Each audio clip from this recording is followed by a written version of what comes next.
وقت سے پہلے اور قسمت سے زیادہ کبھی نہیں ملتا۔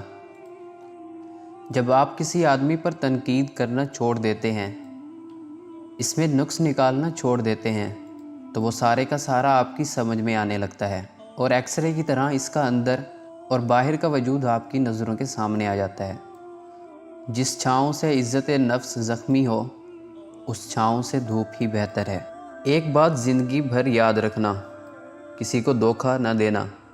دھوکے میں بڑی جان ہوتی ہے، یہ کبھی نہیں مرتا، گھوم کے ایک دن واپس آپ کے پاس ہی آ جاتا ہے، کیونکہ اس کو اپنے ٹھکانے سے بہت محبت ہے۔ یہ ٹھیک ہے کہ تم ایک گلاب نہیں بن سکتے، مگر اس کا یہ مطلب تو نہیں کہ تم ایک کانٹا بن جاؤ۔ یہاں ایک راز کی بات ہے، اور وہ میں تمہیں بتا ہی دیتا ہوں کہ جو شخص کانٹا نہیں بنتا، وہ بالآخر گلاب بن جاتا ہے۔ تجربہ انسان کو غلط فیصلے سے بچاتا ہے، مگر تجربہ غلط فیصلے سے ہی حاصل ہوتا ہے۔ جب انسان اندر سے مر جاتا ہے تو حد سے زیادہ خوش اخلاق ہو جاتا ہے۔ جس طرح کمرے میں موجود چھوٹے چھوٹے سوراخ سورج کے ہونے کی گواہی دیتے ہیں، اس طرح انسان کی چھوٹی چھوٹی باتیں اس کی تربیت اور اخلاق کی پہچان کروا دیتی ہیں۔ دنیا میں کسی اچھے انسان کی تلاش مت کرنا، بلکہ خود اچھے بن جاؤ۔ ہو سکتا ہے آپ کے اس کام سے کسی اور کی تلاش ختم ہو جائے۔ انسان بڑی دلچسپ مخلوق ہے۔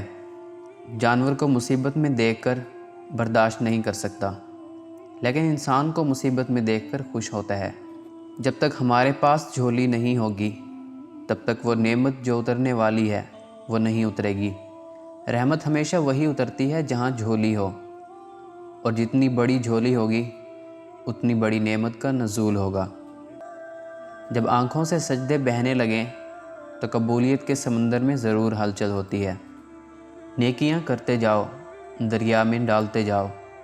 جب کبھی زندگی میں طوفان آیا تو یہی نیکیاں کشتی بن جائیں گی۔ ہر چیز کا صدقہ ہوتا ہے، اور عقل کا صدقہ یہ ہے کہ جاہل کی بات کو برداشت کرو۔ اکثر لوگوں میں تکبر ہوتا ہے، مگر ان کا نفس ان کو پتہ نہیں چلنے دیتا۔ اصل خیر یہ نہیں کہ بیٹا کسی بھوکے کو دیکھ کر 1 روپیے سے اس کی مدد کر دی، بلکہ اصل خیر بھوکے کو اس وقت روپیہ دینا ہے جب تم کو بھی ویسی ہی بھوک لگی ہو، اور تم کو بھی اس روپیے کی ویسی ہی ضرورت ہو جیسی اس کو ہے۔ فاتحہ لوگوں کے مرنے پر نہیں، بلکہ احساس کے مرنے پر پڑھنی چاہیے، کیونکہ لوگ مر جائیں تو صبر آ جاتا ہے، مگر احساس مر جائے تو معاشرہ مر جاتا ہے۔ کتنا ہی خوبصورت احساس ہے جب ہم اللہ تعالیٰ سے اپنے دل کی بات کہتے ہیں، تو وہ سب کچھ پہلے سے جانتے ہوئے بھی ہماری بات سننا چاہتا ہے۔ وہ دین کسی کو کیا نقصان پہنچائے گا، جس میں راستے سے پتھر ہٹانے پر بھی ثواب ملتا ہے۔ جب تم کسی میں کوئی عیب دیکھو تو اسے اپنے اندر تلاش کرو، اگر اسے اپنے اندر پاؤ تو اسے نکال دو، یہ حقیقی تبلیغ ہے۔ جب سورج غروب ہونے لگتا ہے تو چھوٹے آدمیوں کے سائے بھی بڑے ہو جاتے ہیں۔ تنقید کے لیے علم کا ہونا ضروری ہے، مگر نکتہ چینی کے لیے جہالت ہی کافی ہے۔ میں نے پوچھا، بابا جی حسد کیا ہے؟ کہنے لگے، رب کی تقسیم سے اختلاف کرنا۔